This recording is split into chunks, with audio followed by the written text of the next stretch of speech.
Welcome to the KTPF Reload Show. In case you're wondering what the Reload Show is about, if you haven't heard previous shows, these are the interviews that were conducted by good friends of mine, Steve and Sue Taggart, in the days of the KTPF radio show. Their own radio show ran for just over 4 years, broadcasting every week for over 3 hours. I joined them in the last 18 months of the show's run, but eventually the guys felt they'd just about had enough. It was a monumental effort to keep broadcasting every week for 3 hours. It was a wonderful show, but unfortunately they're no longer involved, and the shows have just sort of sat in the archives, so I thought it would be nice to bring them back to life and bring you the interviews that the guys conducted over those 4 years. They include some of the most interesting people within the world of the paranormal, and some not so well known, but still, nevertheless still very interesting. We even have 1 or 2 rather unusual shows, including a live seance and other things along those lines. Anyway, hopefully you enjoyed tonight's show, and this is the KTPF Reload Show. Enjoy. This program deals with themes of an adult nature and is intended for a mature audience. They've landed. You're in the right place. Online, on the web, and on air. All over the world. Talk radio. You hear us, we hear you. Good evening, ladies and gentlemen, and welcome to another edition of the KTPF Community Talk Show, live from Manchester. My name is Suzanne. And I'm Steve. And I'm Andy, over in Essex. And we are here keeping the paranormal friendly each and every Sunday. So pull up a chair and relax with us while we bring you a show full of the supernatural, the paranormal, and other strange phenomena. Right, so what's on tonight's show? Andrew Collins is a renowned researcher and author. As a teenager, he became a UFO investigator, and in 1977 he investigated the first ever missing time abduction case reported in the UK, and that investigation changed his life. He became a journalist with the magazine Strange Phenomena and openly sought the help of psychics in an attempt to better understand the relationship between UFOs, prehistoric sites, Earth energies and the human mind. He wrote The Black Alchemist in 1988, did you say, Andy? So, yes. Right, okay.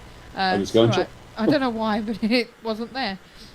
Which is a real encounter of terrifying true events. The nightmare began when Collins and a friend, Bernard G., visited a secluded churchyard on the Sussex Downs of southern East England as part of a psychic quest. They are looking for an ancient Egyptian treasure, a golden staff known as the Stave of Nazar, brought to England at the time of the Crusades. Yet instead of finding a long-lost Egyptian relic, they uncover a stone spearhead inscribed with magical symbols. Through further investigation, they discover it has been concealed as part of a dark occult ritual by a character they dub the Black Alchemist. As a science and history writer, he has authored a variety of books that challenge the way we perceive the past, including his latest book, Göbekli Tepe, Genesis of the Gods, the Temple of the Watcher, and the Discovery of Eden, which we will also talk about later on tonight. Hello. Hello. Oh, hello. You all right there, Andrew? Can I call you Andrew so that I don't get you mixed up with Andy? Yes, of course. Oh, that'd be great. Well, Call me what you like. Okay, as long as it's not late for dinner. Right. First of all, I just want to say thank you for giving us your time for this evening. It's okay. Okay. Now, first of all, I need to find out a little bit about yourself. How did you first become involved in the paranormal? Well, I didn't sort of get involved. I mean, I was interested in it right from a young age. Yeah. I mean, I thought all the kids in the street were interested in the paranormal, interested in ghosts, in UFOs, into dreams, astral projection, dream interpretation, and I was getting books out by people like Sigmund Freud and others at the age of about 10 or 11. trying to understand, the mechanics of the universe, basically, and who we were, where we came from, how we connect with everything. And I thought everybody else was interested in this as well. And it wasn't until I got to high school, really, that I realised that I was on my own. Yeah. And that, I had one or two close mates that shared these interests, but otherwise, that I was, out there and doing my own thing, and that was that. And then for years, the whole thing was put to one side as I sort of went through adolescence. And it wasn't really until I got to work at the age of 16 that I started to read dozens of pulp paperbacks, mostly on UFOs and ancient astronauts. And this gradually changed into the paranormal and witchcraft and the occult, and I started to investigate the subject alongside my work with UFO cases, which at first I thought was a clear-cut case of, of alien spacecraft coming down here from another planet and interacting with us and then going back to wherever they came from. But I realised eventually that this wasn't the case at all, and that most of the absolute close encounters, the genuine sightings or experiences, were generally done by people who had psychic abilities and also seemed to have various physiological and psychological traits in common with each other. And also I began to realise that people that experienced UFOs also had a high incidence of poltergeist cases in connection with them. And at the same time, I met for the first time a colleague and friend by the name of Graham Phillips, who was working on the other side. He was working mostly with the Society of Psychical Research, looking into poltergeist cases, and he had become baffled by the fact that many witnesses of poltergeist also would see balls of light both inside their homes and outside in the environment around them. And he wondered what the possible link could be between the two. So we pulled our resources together and came up with something called the cygenic theory.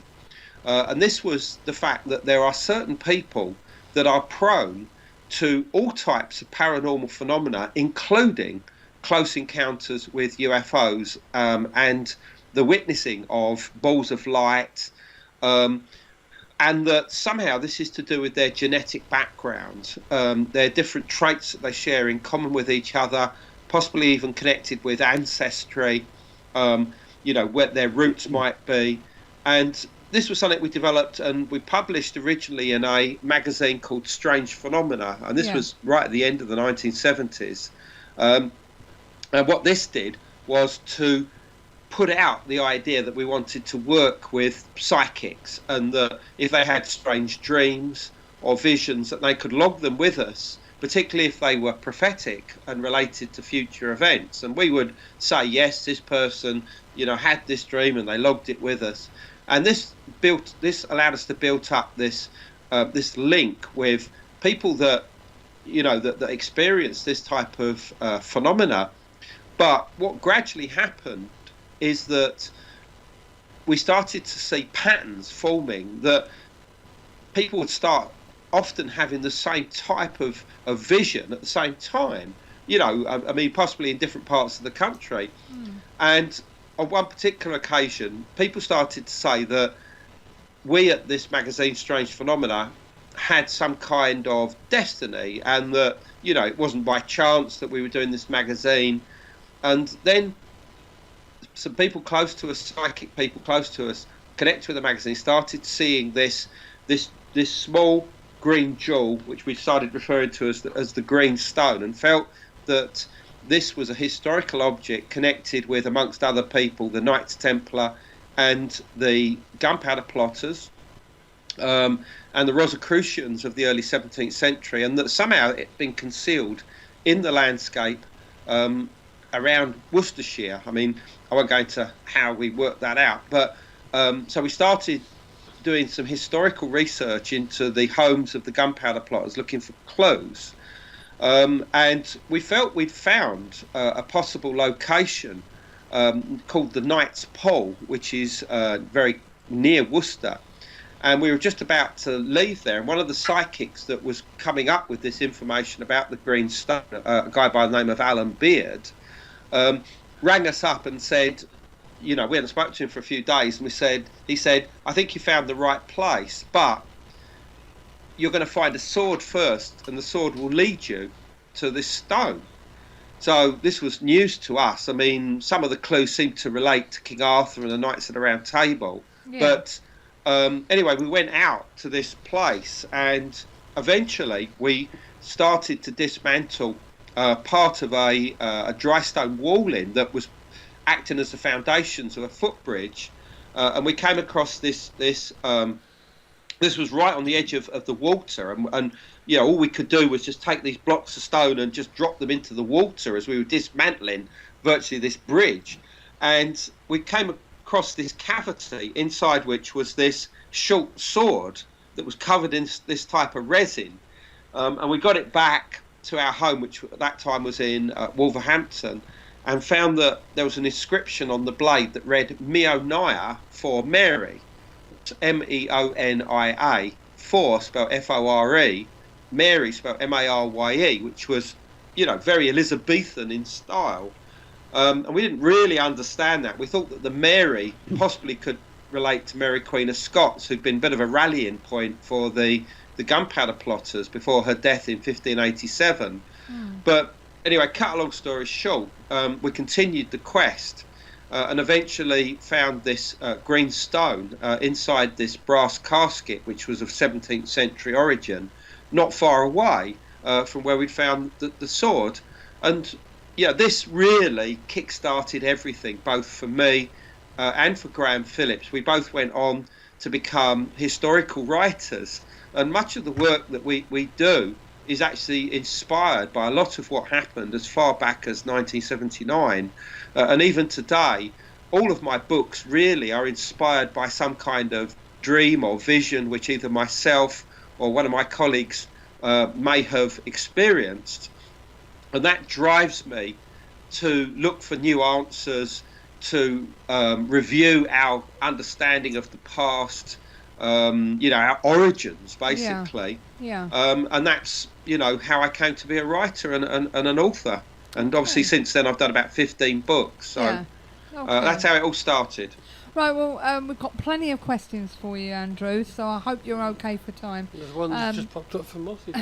And basically, I just want to ask, you've written books on psychic questions. For those of that don't know about psychic questions, can you tell us what it actually is and how you first discovered the idea?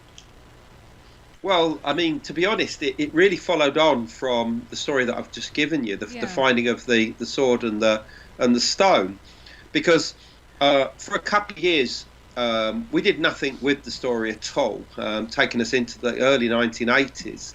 And then finally I did a booklet called The Sword and the Stone, obviously after the objects that were found. And this came out, I think, in 1982 or 3. And then Graham Phillips, writing with another guy called Martin Keatman, wrote their version of the story, which was called The Greenstone. And there was obviously an awful lot of debate within the subject of the paranormal about these stories that we were writing about. And I think that my defence of this subject and the idea that you could use the mind to find hidden artifacts, and that this wasn't something that we made up on the spur of the moment, that this had been going on for hundreds of years in Europe, but also it was found within classical times, sort of heroes having visions of the gods and going to find their armour or their swords, and even within Tibetan Buddhism, the idea that certain types of monks, known as tertans, treasure finders, would have these visions of artifacts, and they would put together a train of Sherpas and animals and things, and they would go off hundreds of miles to a certain spot and know that they would either be able to dig and find an artifact, which they called a terma, which is basically a hidden treasure,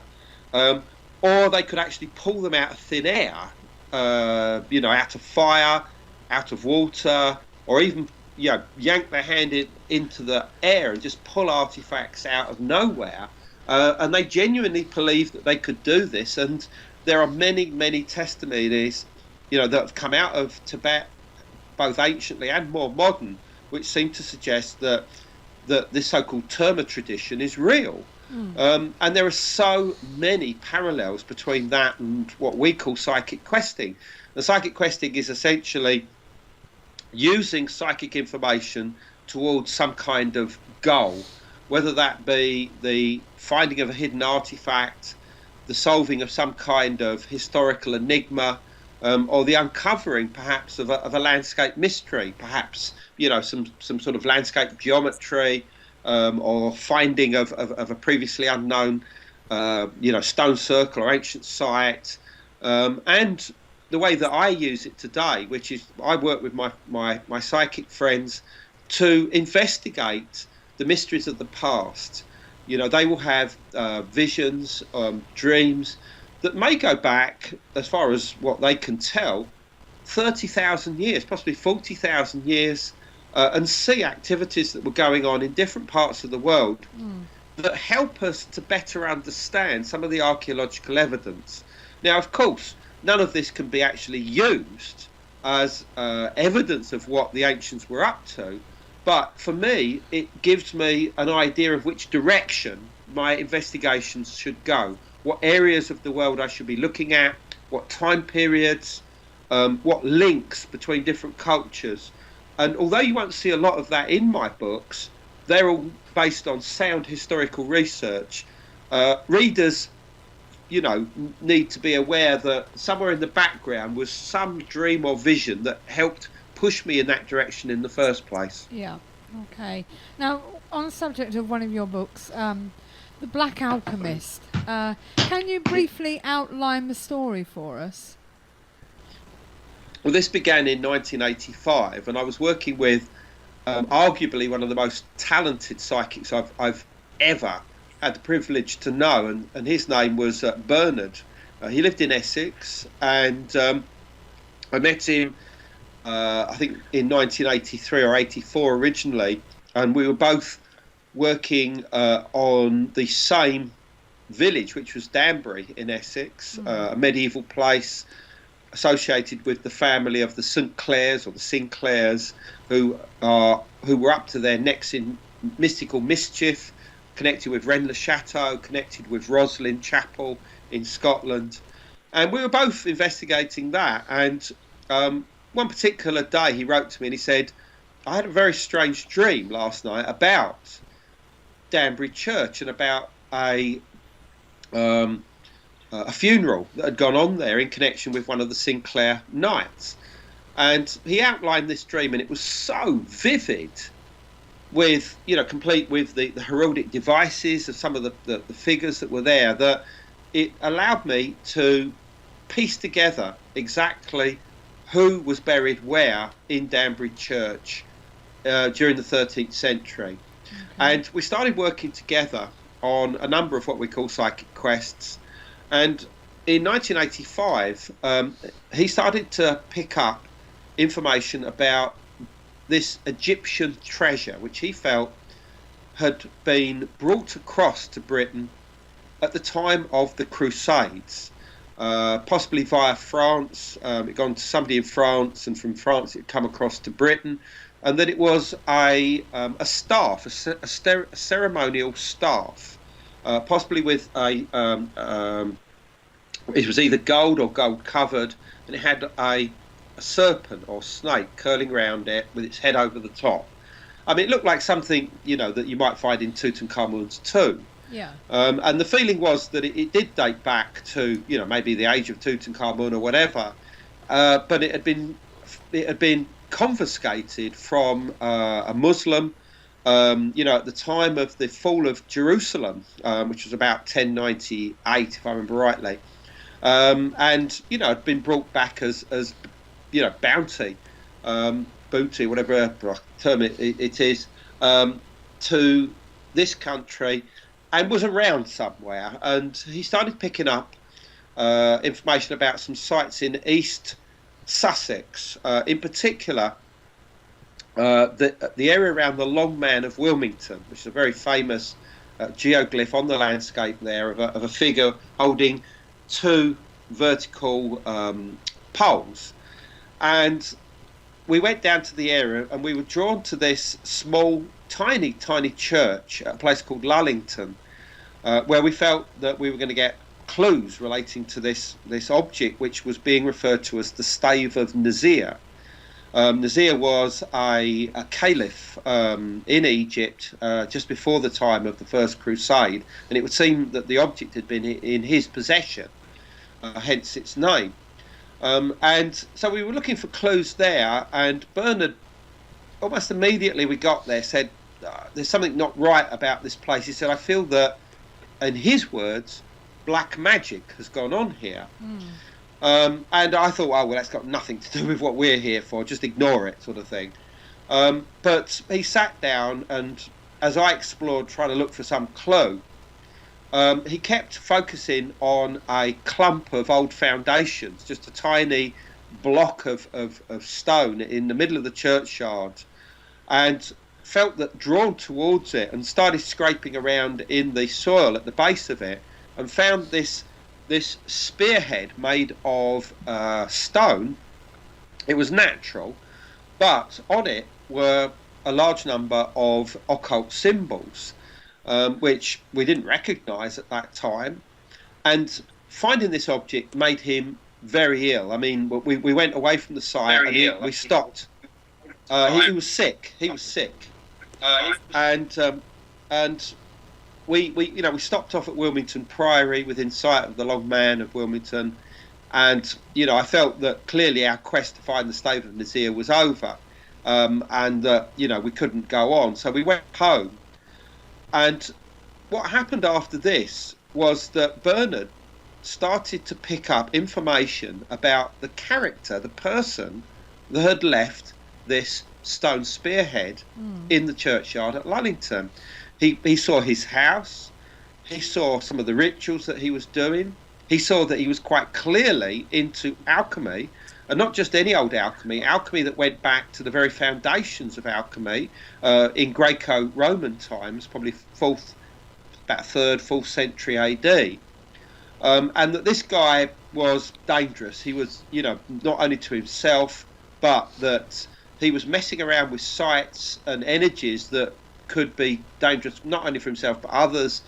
And we started to investigate some of these sites and found evidence of activity, but the disturbing fact is that we seemed to be getting closer and closer towards my own, both our own home county of Essex, and they started taking place in Essex. And what became clear is that this person who we started to dub the Black Alchemist was looking for us. He knew that somebody was interfering with his work and was now looking for us, possibly to try and to stop our interference, but also perhaps that he saw us in some way as playing some fatalistic role in his own practice of trying to achieve some kind of warped immortality. And what followed was a series of what I call cat and mouse confrontations, where this guy's trying to get to us and we're trying to put a stop to his activities, particularly the activities around our own area of mid to southeast Essex. And what coincided with all of this was the hurricane of 1987. And it seemed as if the Black Alchemist was using this as some kind of what we'd call distillation magic. In other words, he was drawing the energies, the power from this terrible natural disaster to utilize in his own warped magical activities. So it just got worse from there, really, and everything that happened is outlined in a book that I wrote following this, just to get the story out into the public's eye, called The Black Alchemist, which started off really as a diary report. But the more I wrote it up, the more, the more stylized it became. And I then rewrote the beginning of it again.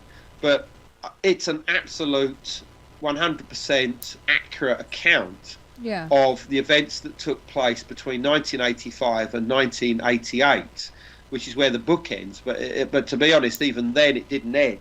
No. We continued to follow up the activities of the Black Alchemist for at least about 3 years afterwards, and eventually Bernard just said, I've had enough. I don't care what this person is doing. I do not want to follow up this anymore because it's going to affect me.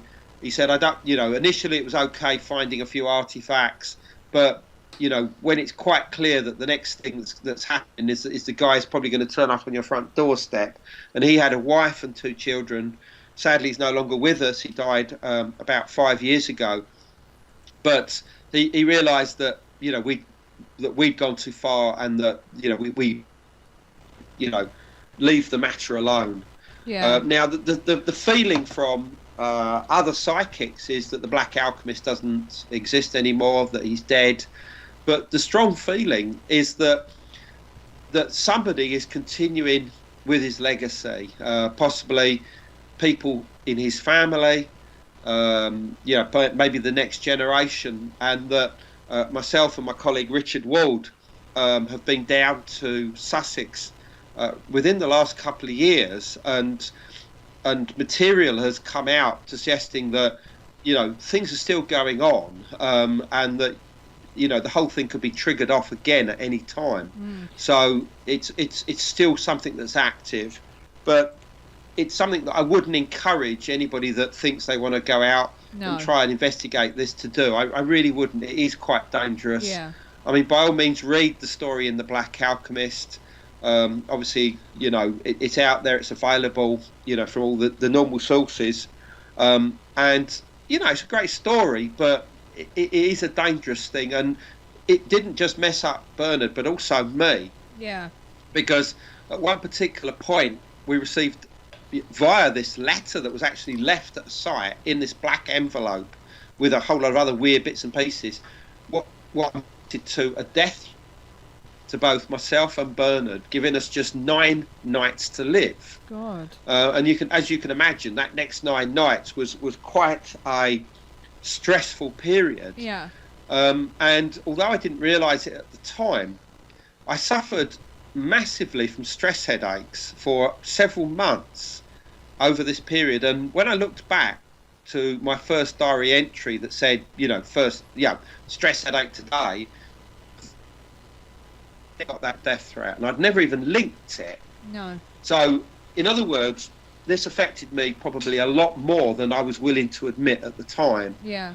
And I was looking at it more from a journalistic point of view, because at the time I was working for a newspaper, the Leigh Times in southeast Essex, and I thought, oh, this is a great story, but it was obviously affecting me a lot more than perhaps, as I said, I was prepared to admit at the time. Yeah. What do you?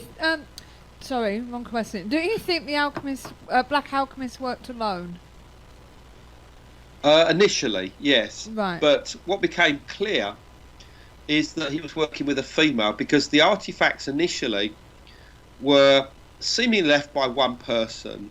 There were certain symbols, letters on them that were clearly written in a male hand. And then in Danbury Churchyard, just after the hurricane in 1987, we found this dagger, this black ebony dagger with this grinning ape as a handle, stuck into a blooded heart.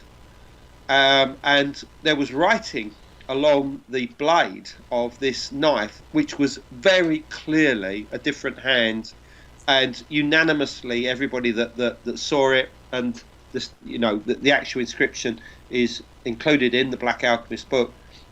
It's clearly written in a female writing. It's completely different. And I think at that point we realised that he was working with a woman, right? And that he probably had a small group with him as well, possibly 5 or 6 people. And And this worried us slightly, because this wasn't now just one deranged man that we were dealing with. This was a whole group of people, all of them that seemed to have, some kind of grudge now towards Bernard and myself. And this was one of the reasons why I wanted to get the book out, because I thought, if I put this out into the public domain, just maybe the whole thing will stop, or that other people will be able to start finding out more information about them, and they'll go underground, and this will be the end of it. Certainly things did die down eventually, but it's one of these things which is still out there. It's still happening. We didn't get any absolute conclusions. I rounded off the story as best as I could in the original version of The Black Alchemist that came out at the end of 1988, and I changed that ending for the new version, a remastered edition of the book that came out earlier on this year. Just because, I think I brought it out too soon. So I rounded it off, better this time. I think it makes for a better read for the readership.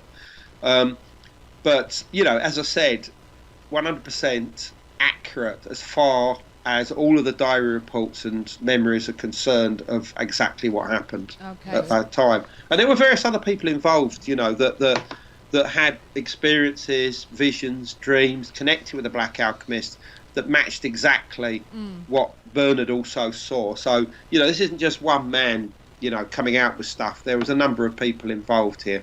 Okay, well, Steve's got a question for you. Hi, Andrew. Hi. Do you still have the artifacts you found? Yes, I do, yes. And is there still an energy connected to them? Not so much now, but, it's like anything. Obviously, objects are charged. And obviously they were charged at the time of their creation.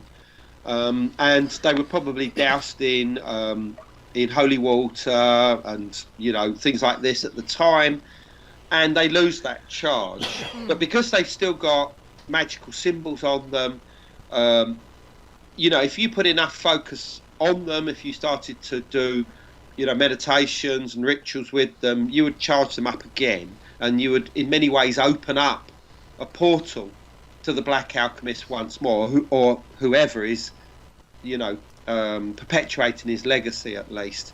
To be honest, myself and my colleague Richard Wald have actually done this, because when I knew I was going to be rewriting the book, a couple of years ago, we went down to Lullington again, and the Long Man of Wilmington and Wilmington Priory, and we actually took the original shell spearhead with all the mandibles down and put it back in the ground at the exact spot that it was found, and I had Richard rediscover it, and I was filming it at the time because I wanted to do a promo video. And by the way, that promo video is done now, and it's linked in theory, I think, to my website andrewcollins.com. If it's not, then I should link it now, but it can be found by just going onto YouTube and just putting Black Alchemist Andrew Collins. Okay. And anyway, so this was just for promotional reasons. But what was so strange is that the day that we were down there, a day which started off in beautiful weather, which is quite clear from the footage that we took, suddenly took a turn. And even by the time that we moved from Lullington to our next port of call, which was Wilmington Church, now it was, force 4 or 5 gales.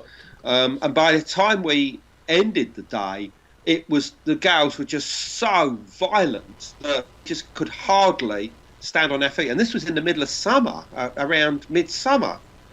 And so, and as Richard and I were sitting in a car on the top of the South Downs trying to link with this, Richard started picking up some quite incredible material about the Black Alchemist and what he'd originally been up to at Lullington and at the Long Man of Wilmington. And this is stuff which, if we want, is there to be followed up at some point in the future. But all of this is in the book, by the way, the new remastered issue. I mean, I've got like a section right at the end which is called I can't remember what it's called now, but it's like I've done it as a final chapter, and it's Richard and I going back to the area, and you know, all of everything kicking off again, basically. Yeah. Did you ever find out what the significance was of the stave of Nizir? Yes, I mean, in the original book, I don't really come back to it simply because it really sort of paled into insignificance with regard to the whole Black Alchemist story. But what I've done for the new remastered version is to bring in the material that Bernard did pick up after this time, and what I actually did to check it out relating to the stave of Nizir. And I mean, this included, for instance, me going to France, a place called, I can't remember at the moment, but this castle somewhere in France, and going into this underground shaft, which possibly had been created by the Nazis in the Second World War, tunnelling underneath this castle, which was actually picked up by Bernard. He'd felt they'd done this tunnelling. I didn't actually confirm it until I got to the spot, and this was many years before the internet. And I was actually going through this tunnel, and it started to collapse. I was sort of walking through it, and stuff started falling from the ceiling. And you know, the sense is that somewhere down the end of this was a fragment of the stave of Nizir, because what Bernard had picked up is that eventually, in about the 14th century, the owners of it at that time, who were I think it was the De Warren family, who were the earls, I think, of Surrey, had the object in a possession, and they cut it up, not knowing its value. They'd actually split it into 4 pieces, which were then, you know, used as you know, sort of what's the right word, collateral or whatever within the family, and that one of the pieces, he felt, actually ended up in the hands of a French monarch, and he you know, he picked up the name of this particular monarch, and I was able to check the listing of sacred relics that were said to have been in the ownership of this king, and one of them was a piece of the rod of Moses. And as there seemed to be some indication that this stave of Nizir was seen by some people as the original rod of Moses, I thought this has to be it. So we did actually find that the stave of Nizir existed, but we never obviously found a piece. One of the pieces was said to eventually have been buried beneath the altar at Wilmington Church, obviously very close to Lullington, where the whole Black Alchemist thing kicked off in 1985. And what Richard and I found out only when we went back down there 2 years ago is that there is supposed to have been a tunnel from that very position to the Wilmington Priory next door. And I reckon there's a good chance that piece of that stave of Nizir is inside that tunnel, even to this day. So, I mean, that's, yeah. So in other words, I updated and put all of this into the new version of the Black Alchemist. You know, it's not totally relevant to the story, but people continually asked me. They said, well, what happened to the stave of Nizir? You know, you talk about it at the early part of the book, and you never return to it. Yeah. So, you know, I've rectified that now. Okay. Could it be that he was actually using the power from the staff to do what he wanted to do?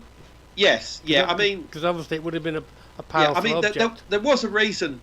There was a reason why we were looking for the stave of Nizir in the first place, and the psychic information from Bernard had suggested that it wasn't so much the physical object itself. It was some kind of spirit essence, which was serpentine in nature, that was contained within it, that had been passed down almost through some kind of priestly line, right the way from a very early prehistoric period, perhaps even going back to 10 to 12,000 BC, relating to this underground structure which Bernard had started picking up existed in the area of the Sphinx and the Great Pyramid.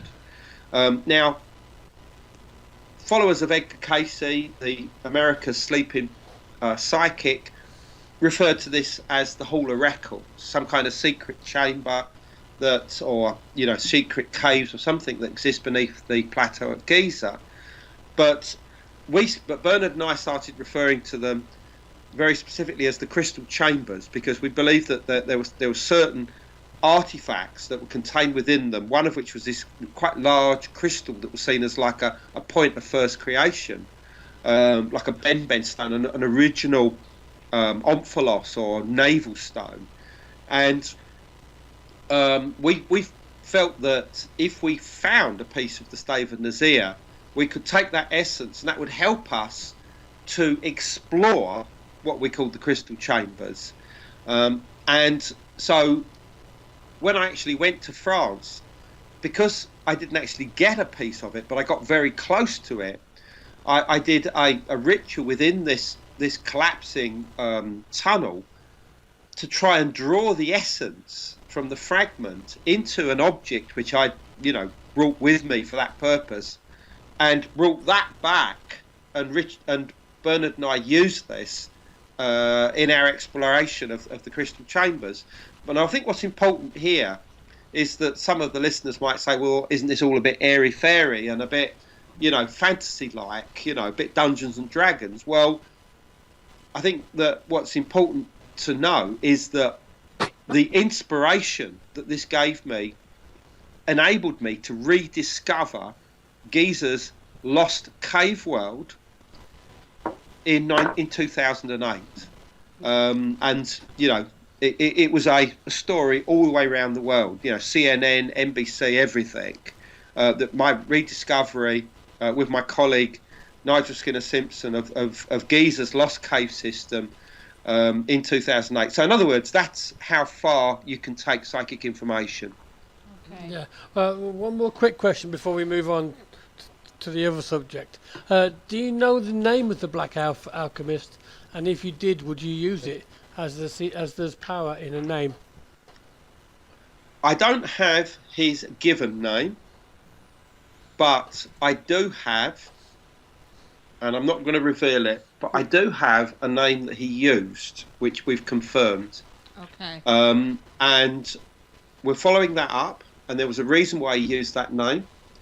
It was because he believed that he was descended from, a particular family who he believed had magical, links with folk magic that went back a very long way, possibly even connections with alchemy, and that he adopted this name for use here and there.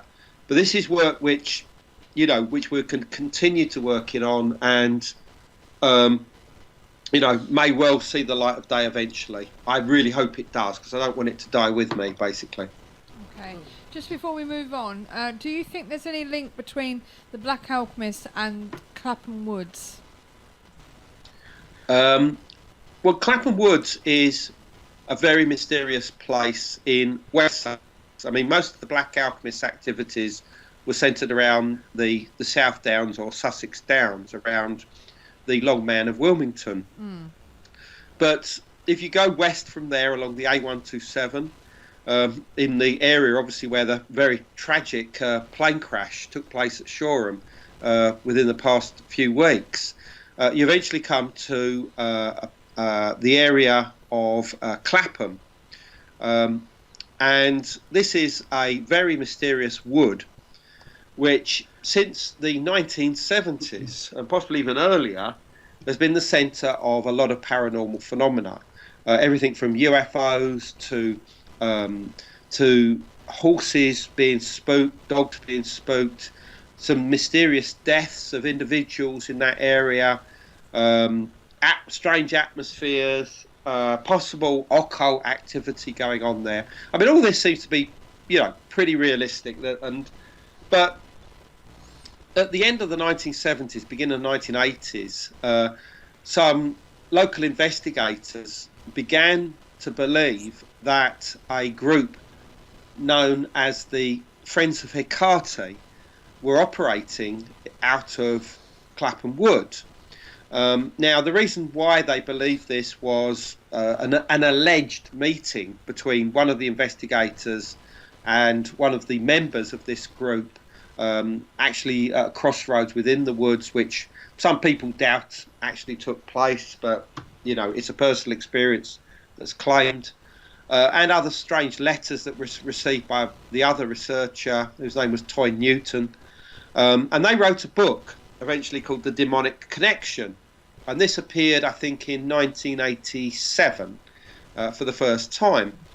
Now, quite separate to this, Bernard, and even before the book was published, started to pick up on this place called Clapham. And he says, I feel that there's a link between the Black Alchemist and this place called Clapham. But his words to me were, get a very bad feeling about this place, leave it alone. It's not directly linked with anything we're doing. I wouldn't rush off because, you know, I don't think it's going to be particularly relevant to what we're doing. But eventually I did investigate Clapham Wood in connection with the Black Alchemist, and not so much to do with him, but possibly the woman who was associated with him, who we started referring to as the Black Sorceress of Arundel. I mean, we weren't taking the titles very seriously at this point, obviously, BSA. And because we felt that there was a link between her and the town of Arundel, which I still believe today. And we were actually given a name for her, which was Rachel Goodison. This was the name that we were given for his accomplice, and it's a name which doesn't really check out, and no psychic information is ever 100%. So I've never really been able to confirm whether somebody of that name fits the bill. But I do believe that there are links between her and the castle at Arundel. Which is something which, for legal reasons, I won't even go any further with. And I do genuinely believe that is real. But that's about as far as we need to go on that matter. Okay, we have had Charles on the show before, Charles Walker. So we've of course. Well, I mean, obviously Charles, is the person that claimed the meeting, and I mean, I've met Charles. I've heard his version of the story, and he's believable. But the problem is that he's claiming something so incredible that a lot of people don't believe it, and that skepticism has tainted completely people's views on the so-called Friends of Hecate. To the degree that a lot of people now in the occult world don't believe that they even existed in the first place. Now, I don't know whether they did or they didn't, but what I'm pretty certain of is that something weird was going on at Clapham Woods, and that I do think that the woman associated with the Black Alchemist was visiting that place and doing stuff. Whether it's linked with the Friends of Hecate or not, now looking back in 2015, I don't know. Okay, just quickly, Muzzy wants to know: are you doing any talks or lectures anywhere soon? He could listen to you all night. Well, not on this particular subject, because I mean most of my work today it relates to the ancient mysteries, the origins of civilization, and myself and my colleague Hugh Newman put on a annual conference known as Origins in London. It takes place in November this year, on November the 7th.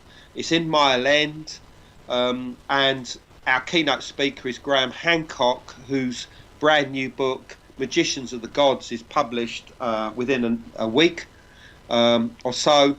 And this is basically rewriting our knowledge relating to the origins of civilization as early as 11,000 BC. And he's a keynote speaker.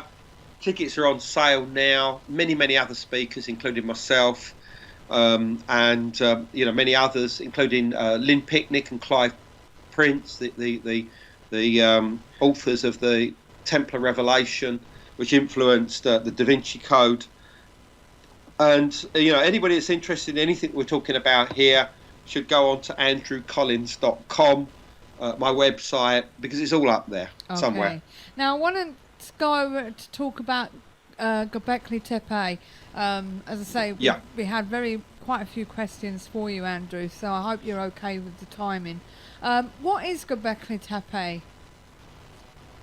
Well, Göbekli Tepe is arguably the most exciting archaeological discovery in the last 20 years, because what you have here is what might be described as monumental architecture, megalithic monumental architecture, consisting of a series of stone circles with T-shaped tops to them, that are carved, that have reliefs on them of animals and humans, and other abstract art, even symbols.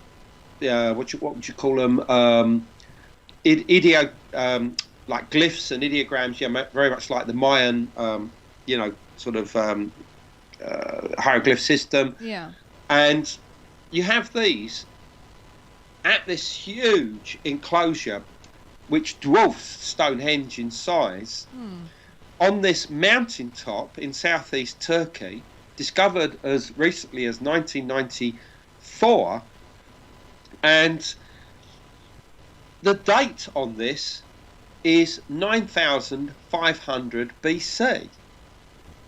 And this is what Graham Hancock, who I was with when he first visited this site just a couple of years ago, describes as the smoking gun of a lost civilization. Yeah. But I was onto this site as early as 2000. I first visited there in 2004, and it followed on from work which I'd detailed in a book called From the Ashes of Angels that came out as early as 1996, where I said that angels, as described under the name Watchers in the Book of Enoch, was actually a memory of this elite group of shamans who occupied the area of southeast Turkey or Anatolia as early as 10,000 BC and kick-started civilization in what was known as the Garden of Eden or the Cradle of Civilization. And that, you would find evidence of this lost culture there. Well, as I was writing these words in 1995, that's when the spade of the archaeologist was hitting the ground at Göbekli Tepe for the first time. And nobody really knew about Göbekli Tepe until about 2000, which is when I first heard about it. There was an article published in a German magazine, and I just thought, oh my God, this is the motherlode. This is what I've been talking about. This is the evidence of this lost civilization in this area. So I was on the case right from the word go, and luckily I was privileged to be out there in 2004 giving a lecture on From the Ashes of Angels, and I said, look, as part of my deal to come out there, I need to see some of these sites. And they said, yeah, no problem, we'll give you a vehicle, we'll give you a driver, we'll give you a translator for a week.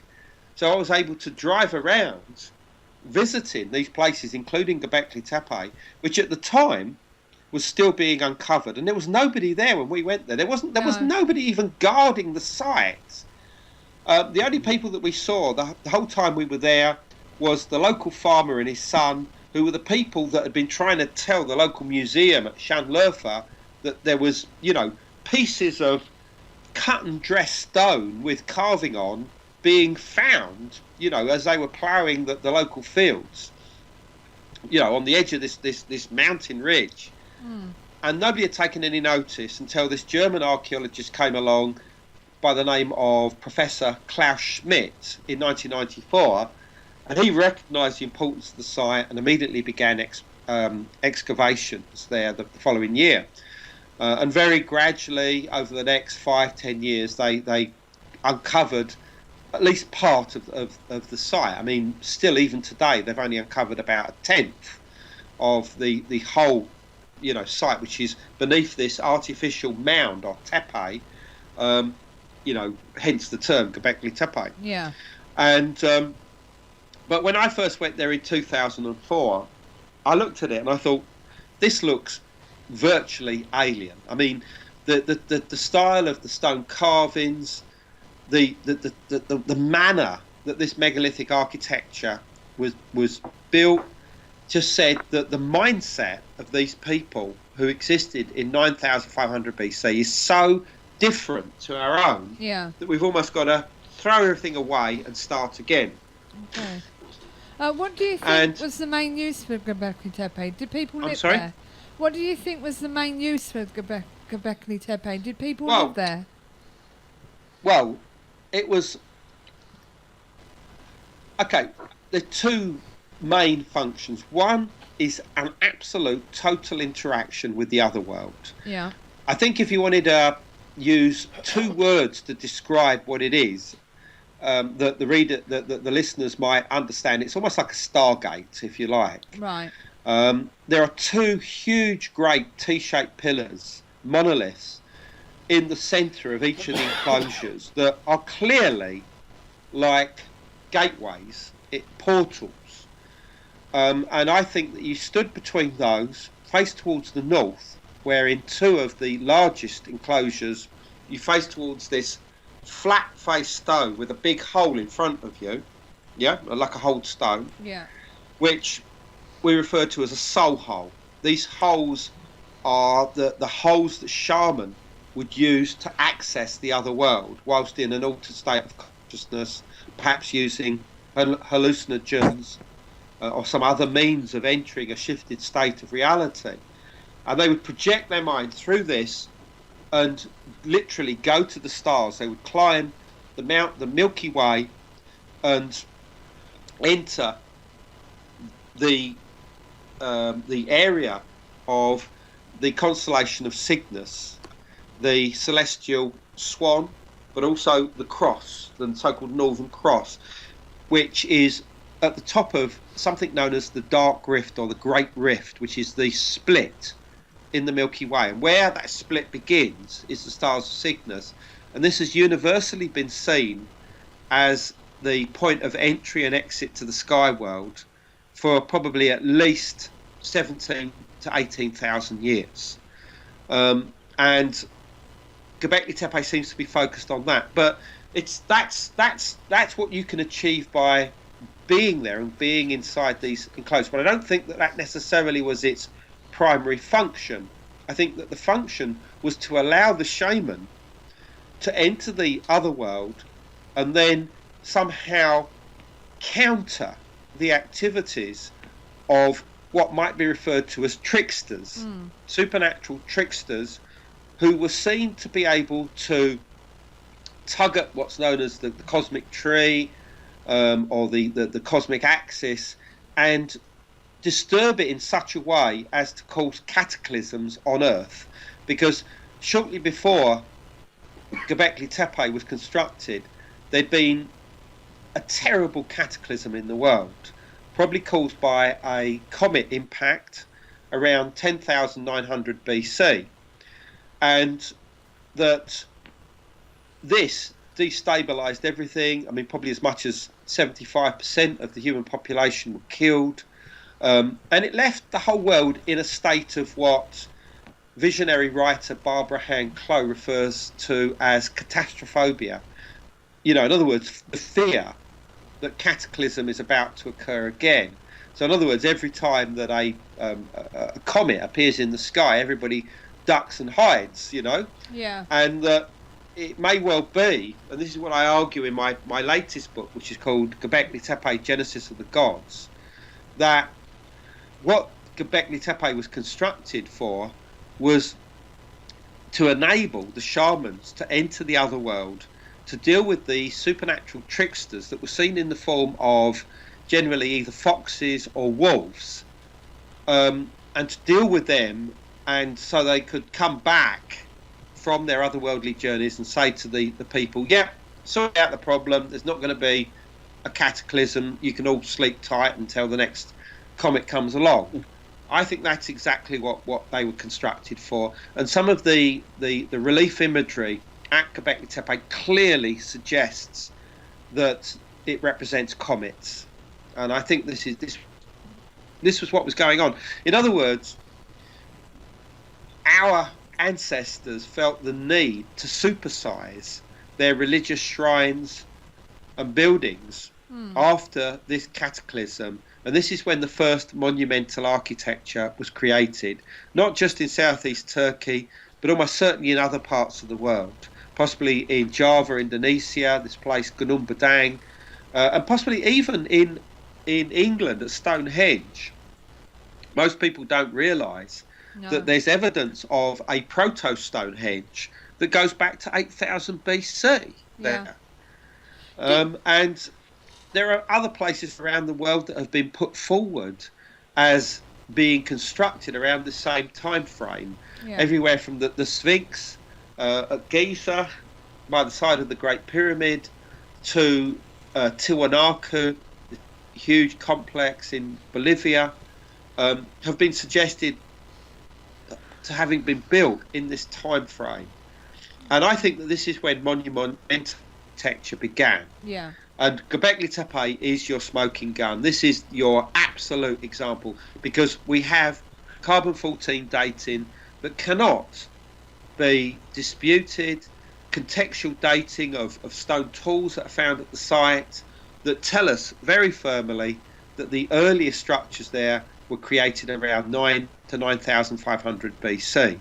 So that's the area where I am at the moment. But, you know, we're still working with the psychics on all of this, you know. I mean, you won't see this in those books. No. But, you know, I'm happy to hear from people if they feel they've got a psychic insight into any of these places that we talk about. You know, I want to hear from them. And you do trips over there, don't you?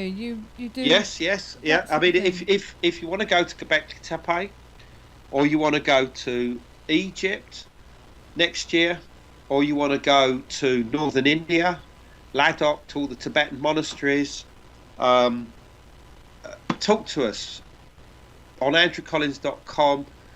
You know, all of these tours will be going up in the next week or so. I mean, some of them are already up there. Come on to us and you know, because all of these are inspired by this psychic word, every single one of them. I mean, this tour to northern India, to the area of Ladakh, which is in the Kashmir area, known as Little Tibet, where you've got all these proper Tibetan monasteries still operating today. All of this was inspired by psychic visions that I had in 2004. You know, and that inspires me to create tours out to these places to do some live questing whilst we're out there. We was asking about republishing any of your other books in containing psychic questing. Yes, yeah. I mean, I did that by myself. I think that's what I'm trying to say but doing it yourself is great. Yeah. You know, because you can master it to your absolute perfection, which is what I did with the remastered version of The Black Alchemist. But having said that, the only way that books sell is through promotion. Yeah. Constant promotion. And it's something that, you know, between you and I at the moment, I've got several other projects. Yeah. The tours, the conference in November, 2 books I'm trying to do at the moment, a new one and a rewrite of an old book of mine called Gateway to Atlantis. So, you know, if you haven't got the absolute time to promote a book, it's probably best to try and get a publisher to do it. Yeah. Because, you know, they can use their gusto to promote the book, and you can leave it in their hands and they'll do all the work. And that I mean, it's probably what I'm going to do with the Seventh Sword, I think. Yeah, right, okay. Yeah. Andrew, going back to Göbekli Tepe, it was obviously used for some sort of religious purposes, whether it be shaman or any other. Was there any has there been any burial grounds found?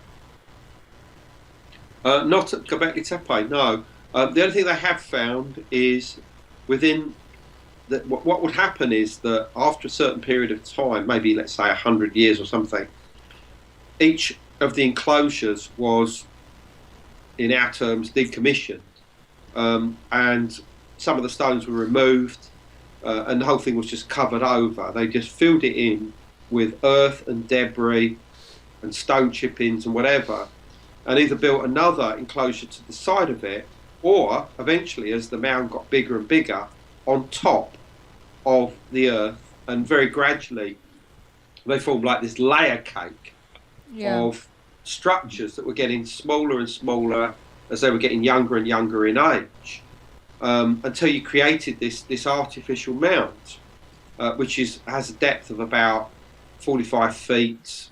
It's about 15 meters, whatever that is in feet. I'm not going to work it out now. No.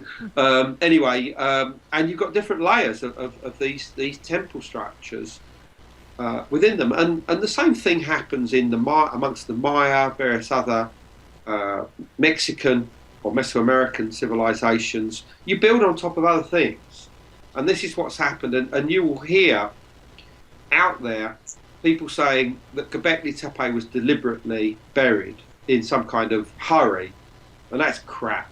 The mound was created very gradually over a period of 1,500 years, and then eventually, for whatever reason, the people decided that they'd had enough, and they just covered the rest of it over. In other words, whatever was left, and just left and went away. Right. And that's what happened, really. Right. So, does that answer the question? Yes, thank you. Okay, thank you. Right, okay. Well, I've got plenty of questions for you, but I'm afraid we've run out of time, so we'll have to get you back on again sometime later on in the future. Okay. So if that's okay with you. Yep. Of course. Okay. But again, just tell everyone where they can find out more about you, your website and everything. Well, the site that has everything is andrewcollins.com. Just type that in, and all my books, tours, loads of articles about Göbekli Tepe, the Great Pyramid, the caves at Giza. They're all there. And if you want any of my books, I sell signed copies of all my books, which you can get via the website. Or if you want to just get an e-book or a straightforward version, just go onto Amazon, and they're there basically all the time. Okay. Well, thanks again, Andrew, for giving us your time. It's been brilliant talking to you. Very fascinating subjects, and I wish you all the best of luck with all your adventures. And as I say, I'll be glad to get you back on the show again sometime and talk more about this. That'll be my pleasure, and thank you for having me. No problem, Andrew. I hope your cold gets better soon. Thank you. I'm drinking Drambuie. That generally does the trick. Okay. Bye-bye.